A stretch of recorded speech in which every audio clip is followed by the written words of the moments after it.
Piyoz ekish loyihasi. Ushbu loyiha Mikrokredit bank Surxondaryo viloyati Denov BXM bilan hamkorlikda dehqon xo'jaliklari birgalikda amalga oshirilmoqda.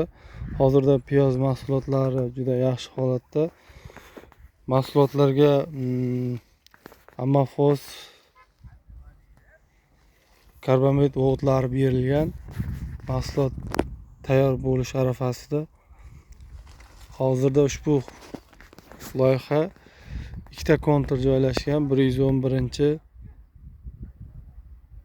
146 kontur. Ikkala kontur birgalikda 10 gektarni tashkil etadi. Ushbu loyiha Denov tumani Navnihol mahallasida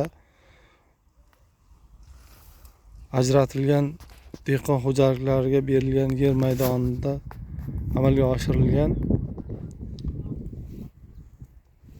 Hozirda piyoz ekinining holati juda yaxshi.